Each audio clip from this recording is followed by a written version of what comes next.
احساس پیدا ہو گیا نا گناہ کا. یہاں بہت ساری غلطیاں کر کے بھی لوگ جب اپنی بات کرتے ہیں تو کہتے ہیں کبھی یاد تو نہیں کسی کے ساتھ زیادتی کی ہو, یاد تو نہیں کبھی کسی کا. بھئی آپ نے اتنے بڑے ولی ہونے کا دعویٰ کر دیا. انسان تو انسان رہتا ہے. بڑے بڑے لوگ کہہ گئے کہ یا اللہ اگر انجانے میں بھی بھول گئے ہیں تو ہم سے درگزر فرما, لیکن جب ہم تیار ہی نہیں ماننے کو. حضرت انس بن مالک کہتے ہیں وہ خاتون آئی, کوئی پکڑ کے نہیں لایا, کسی 14 دنوں کے ریمانڈ پہ نہیں اسے منوایا گیا, اسے وہ خود بخود آئی. اور کریم محبوب علیہ السلام کے سامنے جب وہ کھڑی ہوئی تو اتنے درد سے میں نے کم لوگ روتے دیکھے ہیں جس درد سے وہ روئی. عرض کرنے لگی حضور میں غلطی کر بیٹھی ہوں, مجھ سے زنا ہو گیا, مجھے پاک کر گئے. تو محبوب کریم علیہ السلام نے فرمایا تو کیسے ثابت کرے گی تو نے گناہ کیا؟ یعنی مجرم کو ثابت کرنا پڑ رہا ہے کہ میں گناہ گار. یہ وہ کمال ہے کہ انسانوں کو احساس ہونے لگے کہ یہاں ہم غلط ہیں. جب اعتراف جرم ہوتا ہے, جب بیماری کی تشخیص ہوتی ہے تو پھر اس کا علاج بھی ہو جاتا ہے. حضرت انس بن مالک کہتے ہیں وہ عرض کرنے لگی حضور میرے پیٹ میں ناجائز بچہ ہے. حضور نے فرمایا جا جب بچہ پیدا ہو تو پھر آنا. وہ 8 ماہ کے بعد آئی تو اس کی گود میں پھول سا بچہ تھا. حضور نے فرمایا واپس جا, جب روٹی کھانے لگ جائے تو پھر آنا. وہ 2 سال 2.25 سال دودھ پلاتی رہی. پھر جب آئی تو بچے کے ہاتھ میں روٹی کا ٹکڑا تھا. کریم محبوب صلی اللہ تعالی علیہ وسلم سے آ کے جب اس نے بات کی تو وہ درد سے روئی, کہنے لگی یا رسول اللہ 3 سال ہونے کو ہیں, میں نے گناہ کیا ہے, میں ساری رات سو نہیں پاتی. حضور تڑپتی, اگر اس حال میں مر گئی تو اپنے رب کو کیا منہ دکھاؤں, مجھے پاک کر دے, میرے حال پہ رحم فرمائے. محبوب کریم صلی اللہ علیہ وسلم نے بچہ ایک صحابی کو دیا, فرما بچوں کی طرح پالنا, اور کہا اسے لے جاؤ, پتھر مار مار کے اسے سنسار کر دو. صحابہ کہتے ہیں اسے پتھر لگ رہے تھے اور حضور بے چینی کے ساتھ ٹہل رہے. آ کے خبر دی حضور وہ تو وصال کر گئی, انتقال ہو گیا.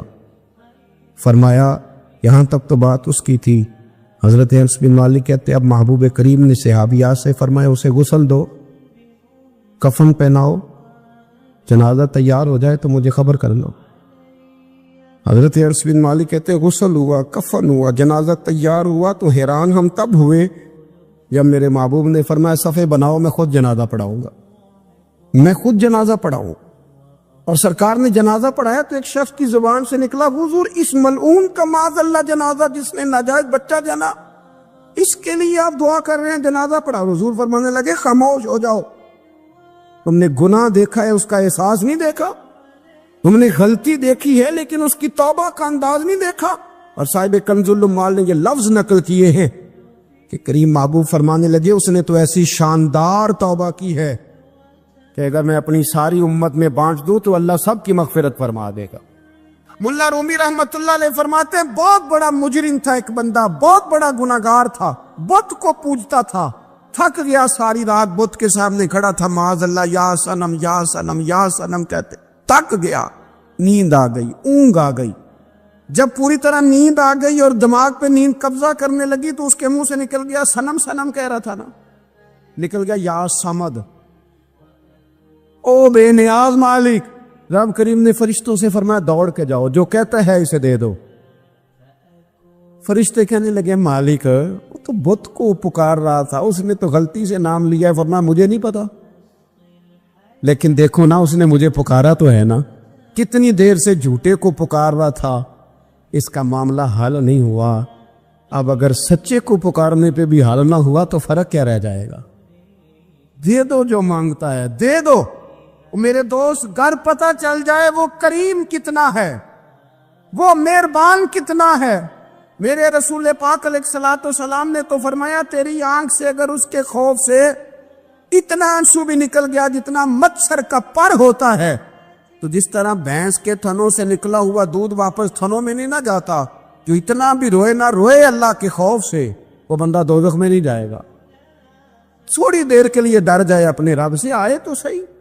عدم معرفت غفلت پیدا کرتی ہے, تو آ تو صحیح, وہ تو کریم ہی بڑا ہے, وہ تو مہربان ہی بڑا ہے. حضرت زنیرہ رضی اللہ تعالی عنہ حضور کی صحابیاں ہیں.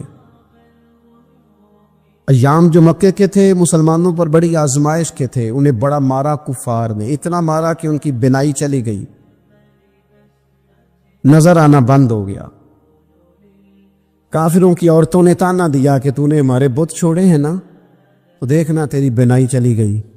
تو جناب زنیرہ اللہ پہ بھروسہ، توکل، معرفت الہی کا جذبہ، اٹھ کے کھڑی ہو، کہنے لگی چپ کرو، تمہارے جھوٹے بت کیا کر سکتے ہیں، میرا رب چاہے تو صبح جب میں اٹھوں تو میری آنکھیں روشن ہو، اگر کریم کرم کر دے. لوگ کہتے واقعی ایسا ہوا، جب وہ سویرے اٹھی تو اللہ نے ان کی روشنی واپس کر دی تھی. تجھے پتہ چل جانا وہ مہربان کتنا ہے. وہ ایک بزرگ تھے تو ان سے کسی نے کہہ دیا کہ اگر آپ کا حساب آپ کے ماں باپ کے ذمہ ہو جائے تو پھر کیسا، پوچھنے کے لیے قیامت میں اگر ماں باپ حساب لیں تو پھر کیسا. تو بڑے سیانے لوگ تھے جو دل والے تھے، کہنے لگے نہیں، رب کریم ہی ٹھیک ہے، اس لیے کہ وہ ماں باپ سے کہیں بڑھ کر پیار کرنے والا ہے. اگر یہ معرفت مل جائے وہ کریم کتنا ہے. اور جب بندہ پوری طرح اس کی بارگاہ میں آ کے تڑپ جاتا ہے نا، مولا میں جاؤں کدھر، تیرا دروازہ چھوڑ کے جاؤں کدھر. اقبال کہتے ہیں وہ ایک سجدہ جسے تو گراں سمجھتا ہے، 1000 سجدوں سے دیتا ہے آدمی کو نجات. تجھے جگہ جگہ جھکنا نہیں پڑے گا اگر تو صحیح معنوں میں اپنے رب کی بارگاہ میں جھک جائے. تو میرے عزیز کوشش کرے کہ اس کی معرفت، اس کا کرم، اس کی عطا اور اللہ تبارک و تعالیٰ کے حاضر و ناظر ہونے پر عین الیقین، حق الیقین حاصل کرے. اور پھر 8ویں بات یہ ہے کہ غافل لوگوں کی صحبت بھی بندے کو غافل کر دیتی ہے. غافلوں کی صحبت میں نہ بیٹھے، ان کی صحبت میں بیٹھے، ان کے پاس بیٹھنے سے دل میں رب رسول کی محبت پیدا ہوتی. غافلوں سے بچیں. چنگیاں دے لڑ لگی ساں تے چولی چ پھل پئے، تے جدوں میں پیڑیاں دے سنگ رل گئی تے میرے اگلے بھی ڈول گئے. برے آدمی کی صحبت بندے کو غافل کر دے. غافلوں کی صحبت میں کبھی نہ بیٹھے، کبھی نہیں. غافل آدمی آپ کو غافل کر دے گا. میرے نبی پاک علیہ الصلوۃ والسلام نے فرمایا انسان اپنے دوست کے مذہب پر ہوتا ہے. یہ بہت بڑے لفظ ہیں. فرمایا المرء علی دین خلیلہ، انسان اپنے دوست کے مذہب پر ہوتا ہے. تو دیکھ تو نے دوست کس کو بنایا ہے. جو تیرے دوست کا مذہب ہوگا وہی تیرا ہو جائے گا. ہم نے دوست بنایا نا غوث پاک جیلانی کو، ہم نے یاری لگائی ہے نا داتا علی اجمیری سے، ہماری نسبت ہے نا معین الدین اجمیری سے، ہمارا تعلق ہے نا بہاؤالدین زکریا ملتانی سے، ہمارا رشتہ ہے نا حضرت مجدد الفسانی سے، ہم ماننے والے ہیں نا اعلیٰ حضرت بریلوی کے. ہمارا تعلق ہے کبھی جماعت علی سے، کبھی مہر علی سے. ہمارا ان سے تعلق ہے تو صبح شام ہماری زبان پہ رہتا ہے بالغ العلا بکمالہ، کشفت دجا بجمالہ، حسنت جمیع خصالہ، صلو علیہ وآلہ. ان سے تعلق جڑا ہے نا تو کئی دفعہ تنہائیاں تڑپا دیتی ہیں اور تڑپ کے کہتے اج سکھ متران دی ودیری ہے، اج سکھ متران دی. سکھ کہتے ہیں اڈیک کو، متر کہتے ہیں محبوب کو. اج سکھ متران دی ودھیری ہے، اے کیوں دلڑی اداس گھنیری ہے، لو لو وچ شوق چنگیری ہے، اج نینا لائیاں کیوں جھڑیاں.